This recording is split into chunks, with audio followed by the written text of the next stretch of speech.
What are the deepest views of human dignity, or of words, or of truth, or of freedom, or of justice, peace, and so on? They're in the Bible. Yeah. And we've got to explore them. So the idea from a gentleman not too far from you, Jonathan, who said we've got to unhitch our faith from the Old Testament. Very nice. That's absolute disaster. Yeah, dear guy, but dead wrong. Yeah. We've got to explore the Old Testament as never before, and then, of course, we can understand why the New is so wonderful.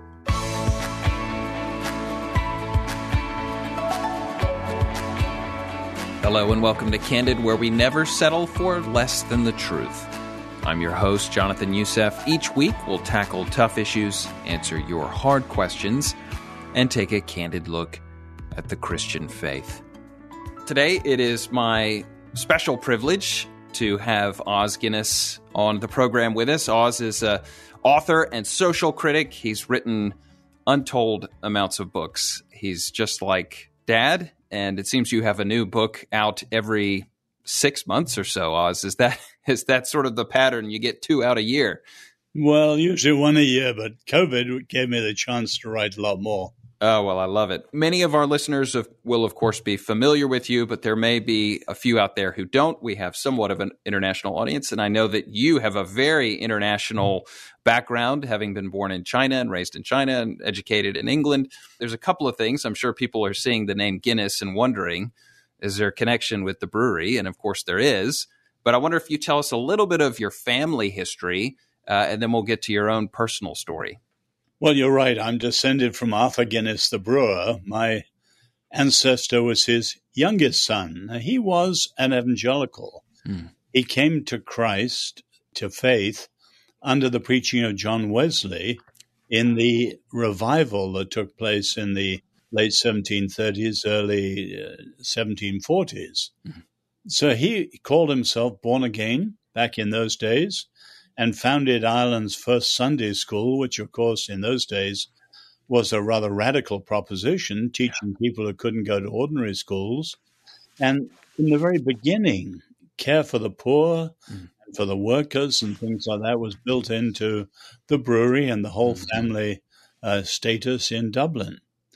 So that was the ancestor, and I'm descended from a branch of the family that's kept the faith ever since. My great-grandfather, Arthur's grandson, at the age of 23, was the leading preacher in the Irish revival of 1859. And we have newspaper accounts of crowds, 25, 30,000. And, of course, no microphone. He'd climb onto the back of a carriage and preach, and the Spirit would fall. And Ireland was not divided in those days. But in that part of the country, in the year after the revival, there was literally only one recorded crime. Unbelievable. This shows you how profound revival can be. Isn't it? His son, my grandfather, was one of the first Western doctors to go to China. He treated the Empress Dowager, the last emperor. And my parents were born in China, so I was born in China. So I'm part of the family that's kept faith ever since the first Arthur. Yeah. So you had mentioned that this is a branch of the family. Is there a branch of the family that's gone a different trajectory? Well, for a long time, the brewing family was strongly Christian, but then eventually, sadly, wealth probably undermined part of the heart of the faith.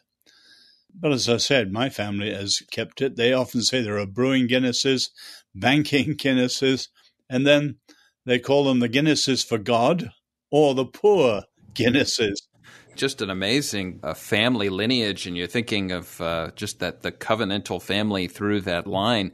And so you've got a book that came out this year, The Great Quest, Invitation to the Examined Life and a Sure Path to Meaning. And I know in the book you share a little bit of your own search for meaning and finding, because we all know that Christianity is really the only faith you cannot be born into, in terms of you can be born into a covenant home and be taught the lessons of Christ and the church, but it's really a faith that has to become your own. It's not the faith that is transferred to the child. So tell us a little bit about your own story and your own coming to faith in Christ. Well, I was born in China, as I said, and my first 10 years were pretty rough with war, famine, revolution, all sorts of things. I was there for 2 years under Mao's reign of terror. Right. And in 51, 2 years after the revolution, my parents were allowed to send me home to England, and they were under house arrest for another 2 years. So I had most of my teenage years apart from my parents, and my own coming to faith was really a kind of partly the witness of a friend at school, but partly an intellectual search. I was reading, on the one hand, great atheists like Nietzsche and Sartre and my own hero, Albert Camus. And on the other hand, Christians like Blaise Pascal and G.K. Chesterton and, of course, C.S. Lewis. And at the end of that time, I was thoroughly convinced the Christian faith was true.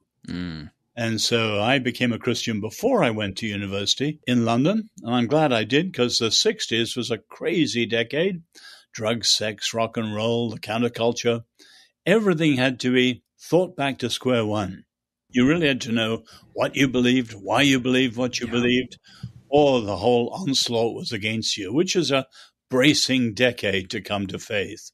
It really is. Well, I wonder if you could walk me through that a little bit. I've read some of Camus and Sartre, and they're just such polar opposites about humanity and God. And what were some of the things that helped you navigate through that terrain? Well, I personally never liked Sartre. He was a goldfish. And even later, when I went to La Brie with Francis Schaeffer, we met people who studied under Sartre and people who'd known Camus. Camus was warm, passionate. There are stories, we don't know whether they're true or not, or just a rumor, that he was actually baptized just before he died in a car crash in January 1960. I don't know if that's true or not, or whether it's a kind of deathbed conversion, but certainly his philosophy is profoundly human. And that's what I loved about so much of it. But at the end of the day, not adequate. And you know his famous myth of Sisyphus. Yes. He rolls a stone up the hill, rolls down again, rolls up, rolls down again, and so on. A gigantic defiance against the absurdity of the universe, but with no real answers. And of course, that's what we have in the gospel. That's right. And it's sort of the meaninglessness of life. And I know a lot of high school, college students, even seminary students have been deeply affected by some of his writing and have certainly felt, I think, what you're touching into there, which is that deeply personal, there's a lot of reflection in there that I think resounds with people. But as you said, it leaves you with nothing at the end of the day. So you've written quite a number of books across quite a range of topics. What is it that sort of stokes your fire, that kind of drives you? What's sort of your, I know the Bible uses passion in a very negative, sinful sense, but it's a word we use a lot today. But what is the passion that's driving you in your writings and your speaking? Well, you can never reduce it easily, but two things above all. One, making sense of the gospel to our crazy modern world. On the other hand, trying to understand the world so that responsible people can live in the world knowing where we are. Because in terms of the second, I think one of the things in the scriptures as a whole, which is much missing in the American church today, is the biblical view of time. You take the idea of the signs of the times. David's men, or our Lord's, rebuked his generation. They could read the weather, but they missed the signs of the times. So you get that incredible notion of St. Paul talking about King David. He served God's purpose in his generation. That's an incredible idea, that you so understand your generation that in some small, inadequate way, we're each serving God's purpose as salt and light and so on in our generation. But many Americans and many people around the whole world, they don't have that sense of time that you see in Scripture. I'm not quite sure why. Maybe growing up in revolutionary China, I've always had an incredible sense of time.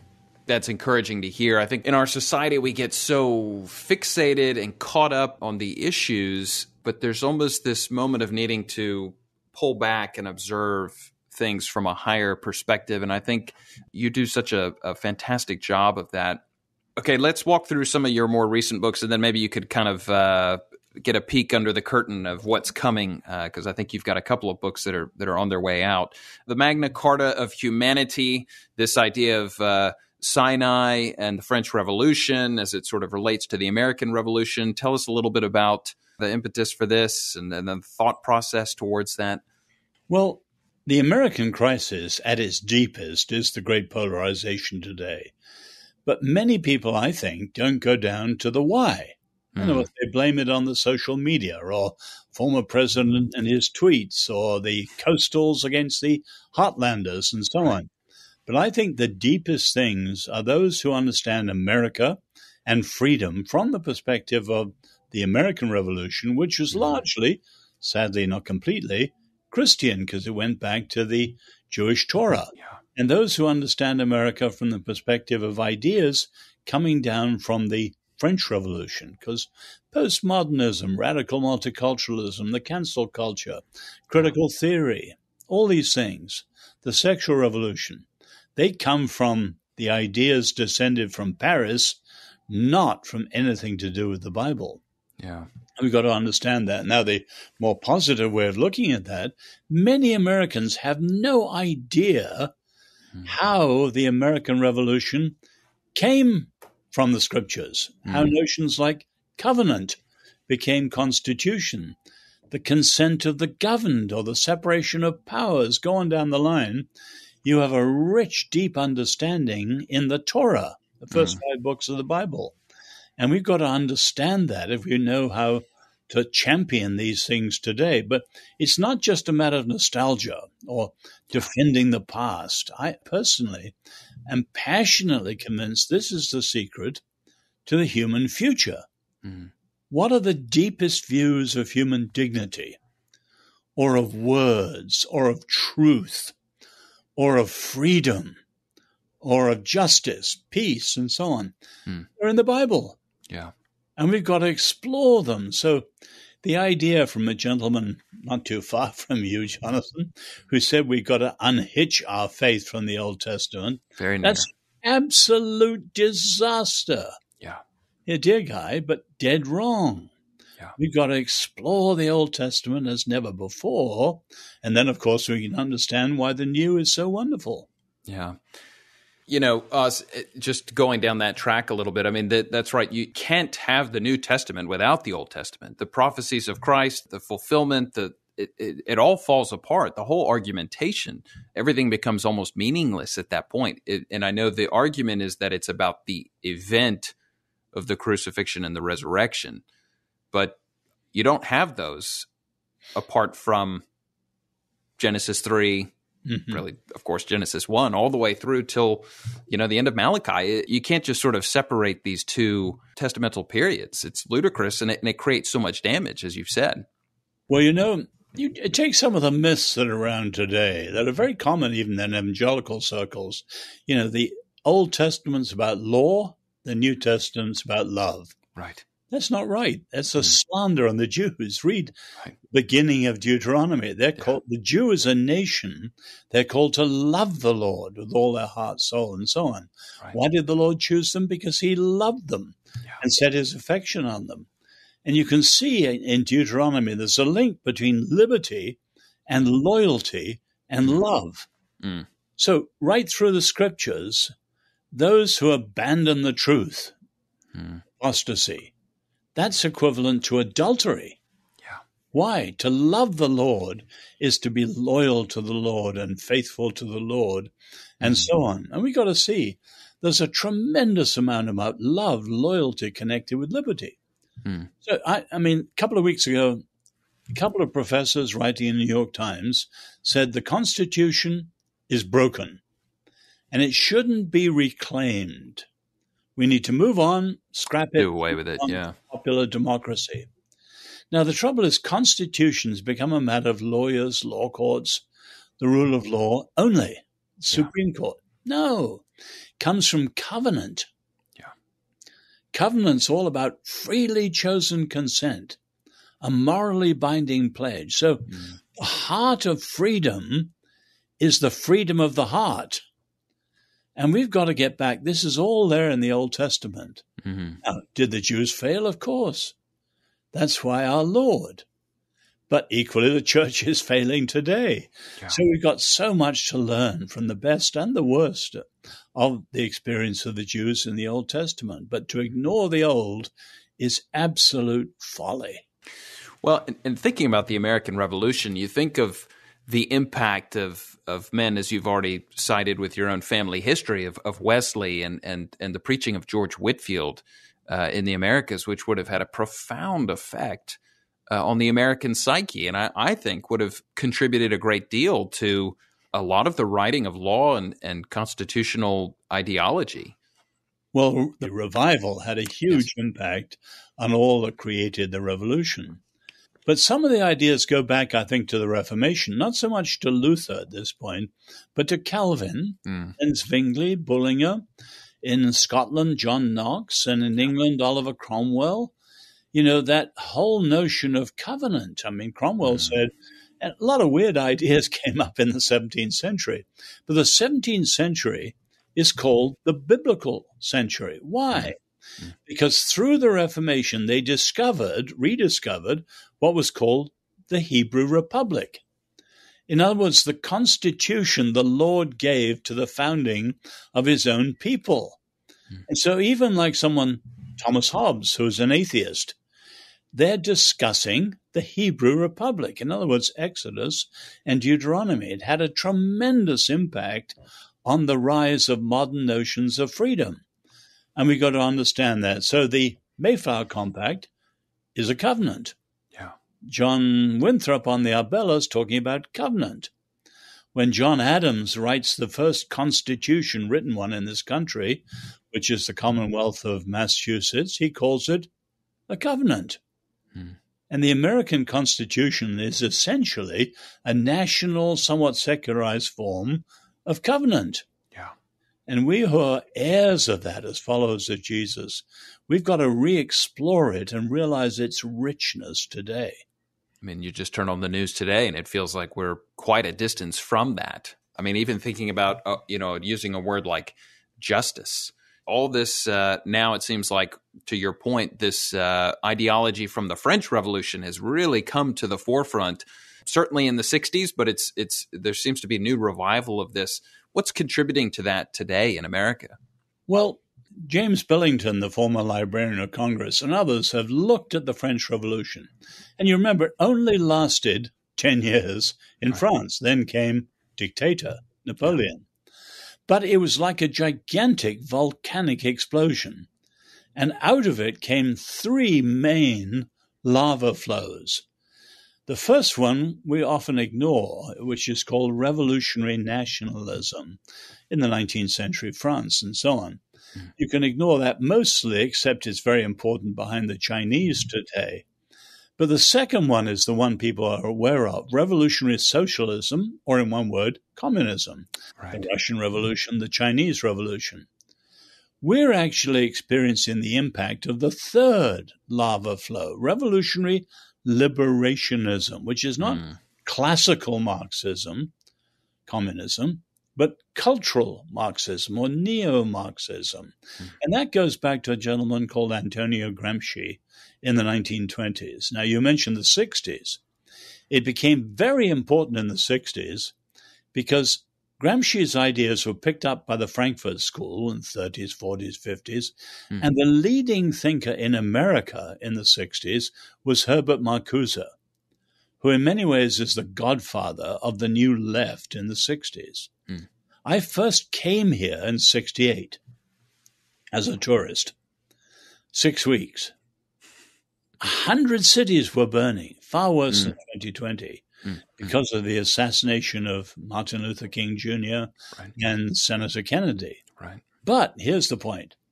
The radicals knew that for all the radicalism in the streets, anti-Vietnam protests and so on, they wouldn't win in the streets.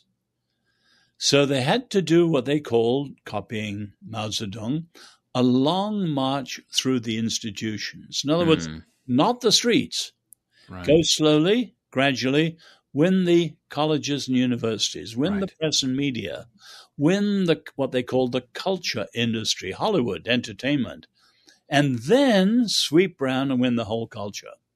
Now, here we are more than 50 years later. They've done it. Now, in the early days, I'm European still, I'm not American.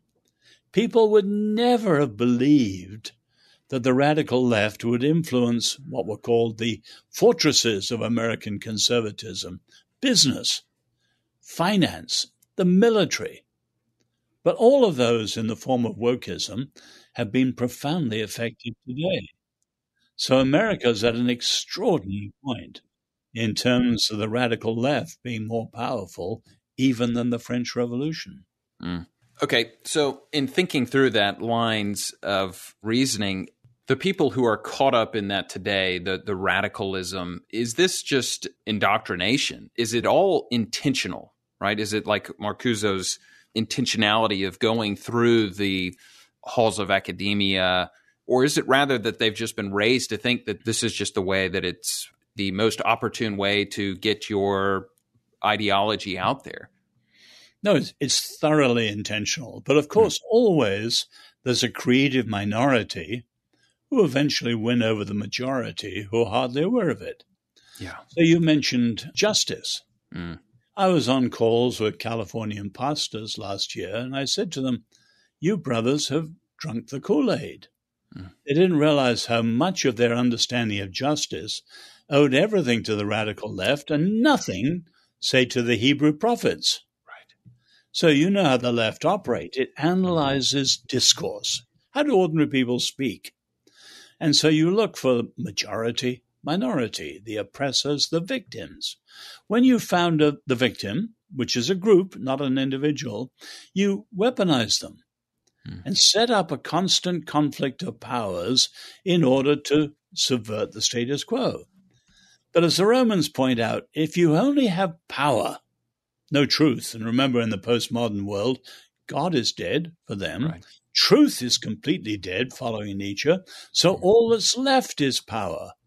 And the only possible outcome, if you think it through logically, which they don't, is what the Romans call the peace of despotism. In other words, you have a power so unrivaled, it can put down every other power. You have peace. But it's authoritarian. That's where we're going increasingly today. You take the high-tech media and so on. A very dangerous moment for freedom of conscience, for freedom of speech, and for freedom of assembly. America is really fighting for its life. But sadly, it's not. Most people are asleep. Well, and that's right. That's sort of the hinge point, isn't it? So let's talk just briefly about the education system. We're thinking sort of elementary, middle school, high school education system. So here in Atlanta, there's sort of options that are presented to parents, right? There's the public school system. There's the private, often Christian private school system. And then there's a homeschool option. And parents are all trying to navigate this. Now, I'm sure you've heard arguments that you can send your kids to the public school because if Christians abandon the public school, then where's the witness? Where's the influence with the greater population who are just asleep or whatever it is?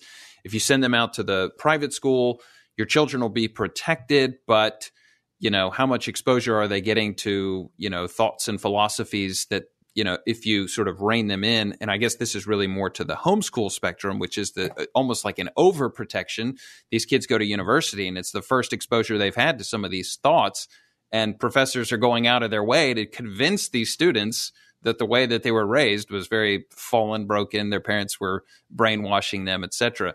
So, and just thinking about some of those differing options and thought process, how do you think through that as a thinker, as a social critic, as a Christian? How do you weigh into that? Well, you try and sort of isolate some of the different factors. So you've been talking rightly about the personal and the family concerns, which are fundamental, absolutely. And I think that very much varies with the child. But with all of them, whether it's homeschooling or whatever, you want to keep them ahead of the game. so they know what's coming. Francis Schaeffer often used to stress that. So people go to a secular university, keep them ahead of the game so they know what's coming. And they know some preliminary apologetics, so they know how to make a good stand and be faithful without being washed away. You've also, in other words, what you said is fundamental. I agree with it. But there's also a national dimension. So the public schools, and I'm not arguing that everyone has to go to them, but they were very, very important because they were the center of passing on the unum of the a pluribus unum. Out of many, one. Put it this way, as the Jews put it, if any project lasts longer than a single generation, you need families, you need schools, you need history. It doesn't get passed on.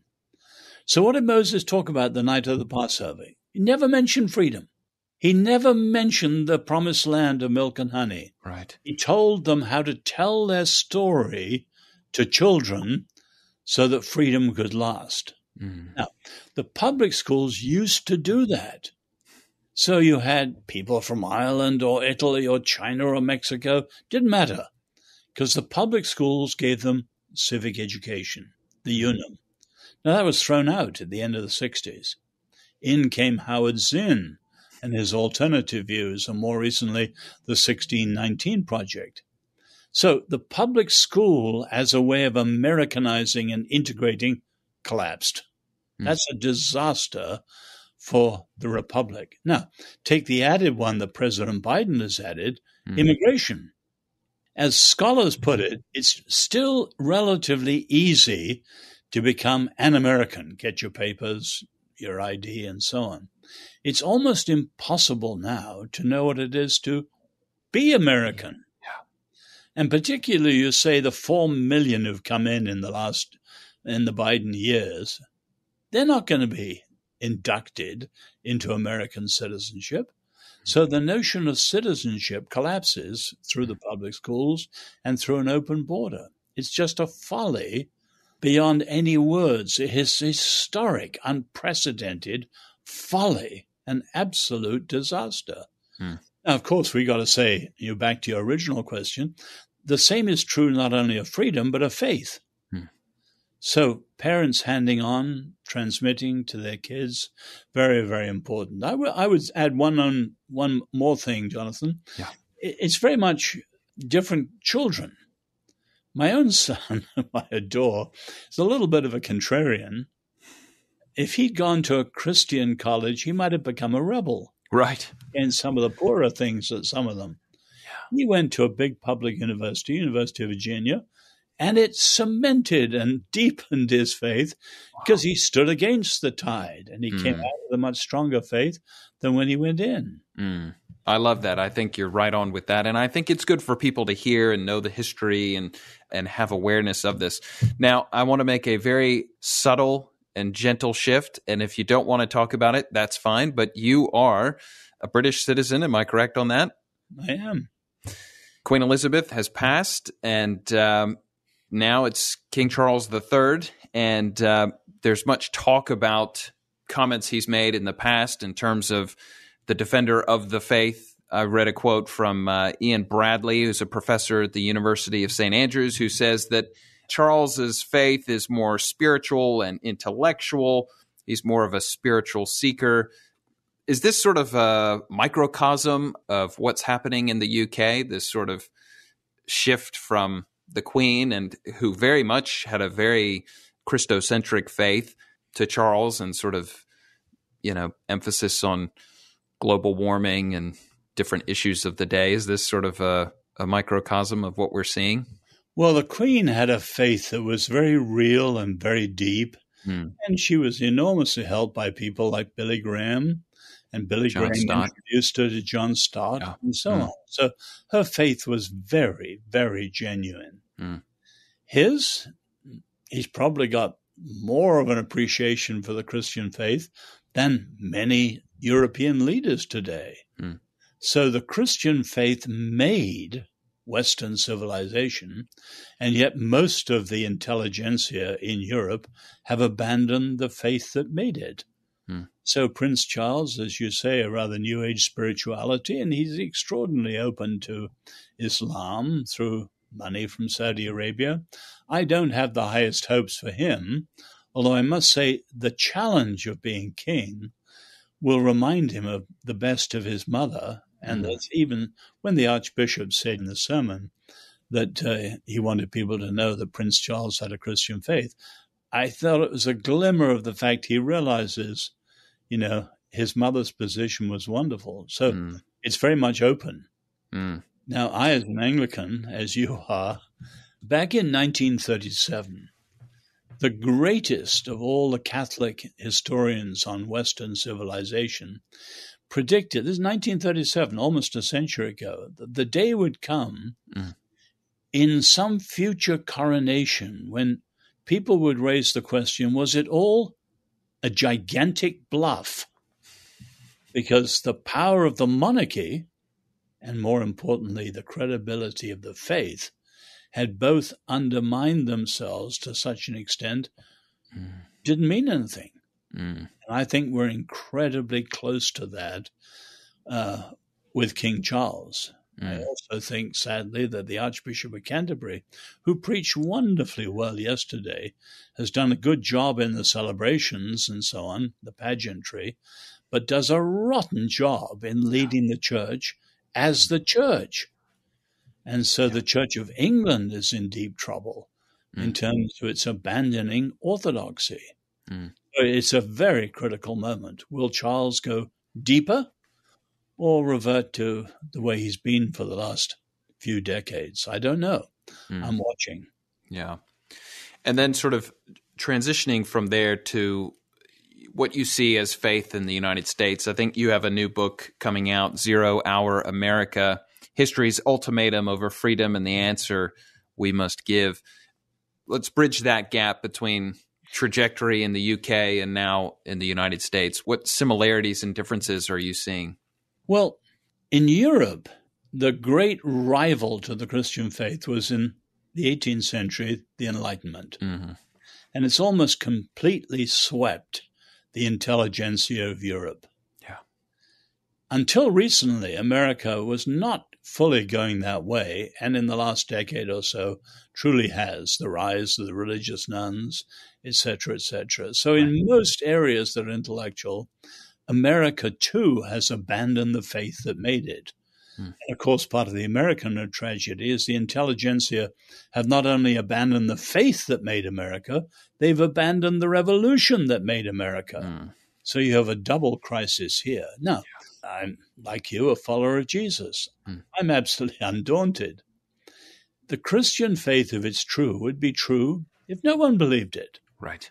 So the rise of the nuns or whatever just means a lot of people didn't realize in what sense that they're spineless. If it was true, it's not a matter of a popularity or a polls. I like the old saying, damn the polls and think for yourself.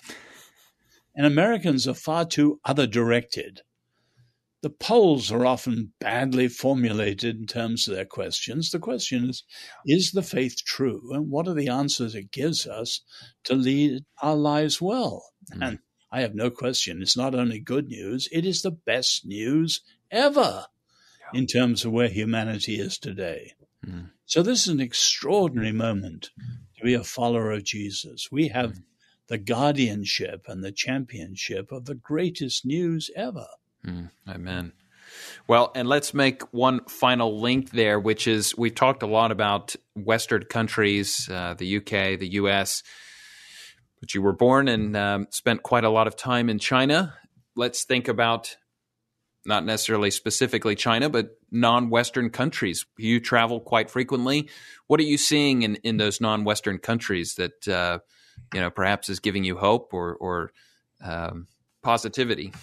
Well, you think it promised to Abraham, in him all the families of the earth would be blessed. DNA is in the heart of the scriptures. And of course, our Lord's Great Commission. But as we look around the world today, thank God the Christian faith is the most populous faith on the earth. So the one place it's not doing well is the highly modernized West. But it's flourishing in sub-Saharan Africa, or in Asia, where I happened to be born in China, nothing to do with me, was the most rapid growth, exponential growth of the church in 2,000 years. So I have no fear for the faith at all. And of course, we believe it's true. But the question is, will the West return to the faith that made it? And I hope that our sisters and brothers in the global South will help us come back just as we took the faith to them. And I know many African brothers and sisters and many Korean brothers and sisters, Chinese too. That's their passion. And we must welcome it. I know so many Koreans. What incredible people of prayer. Up at 5, thousands of them praying together. When I was a boy in England, prayer meetings were strong in churches. They're not strong in most American churches today.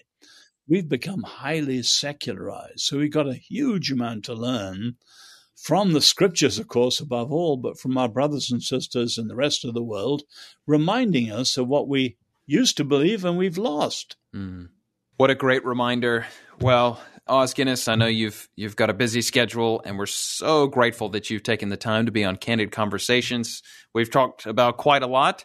We're going to put a link to your website in our show notes, and all fantastic books that you've put out and new ones coming out.